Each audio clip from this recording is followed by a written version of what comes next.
నేను ఇప్పుడు మీ అందరికీ ఒకటి చెప్తున్నా. ఆ రోజు ఆయన చెప్పింది కూడు గూడు గుడ్డ ఈ నినాదంతో పుట్టిన పార్టీ తెలుగుదేశం. దాంతోనే ఈ రోజు మీ అందరికీ ఒకటి హామీ ఇస్తున్నా. ఆ రోజు ప్రారంభించిన ఉద్యమం ప్రతి ఒక్కరికి సొంత ఇంటి కళ 2029కి పూర్తి చేసే బాధ్యత నాది.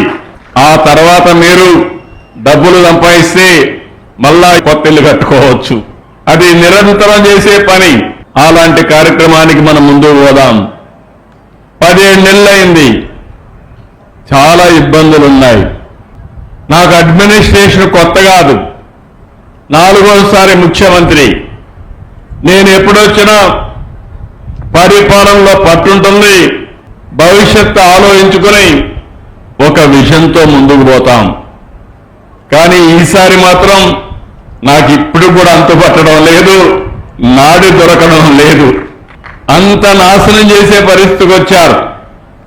ఆర్థికంగా దివాలా తీశాం. అప్పటికితే ఇవ్వలేని పరిస్థితి తీసుకొచ్చాం. ప్రభుత్వ ఆస్తులు కూడా తాకట్టు పెట్టి అప్పులు తెచ్చే పరిస్థితికి వచ్చారు.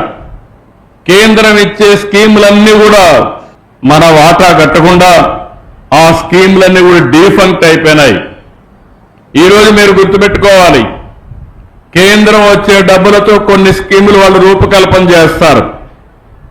మనకొచ్చే డబ్బులతో వాళ్ళిచ్చే స్కీములు తీసుకొని మనం అదనంగా చేస్తాం. కానీ కేంద్రం ఇచ్చే డబ్బులు తీసుకోకపోతే నష్టపోయేది పేదవాళ్లే. ఈరోజు నరేగా ఉంది. 100కి 90% కేంద్రం గ్రాంట్గా ఇస్తుంది. 10% మనం ఖర్చు పెట్టాల. ఆ 10% ఖర్చు పెట్టకపోతే ఎవరికి నష్టమని మిమ్మల్ని అడుగుతున్నా.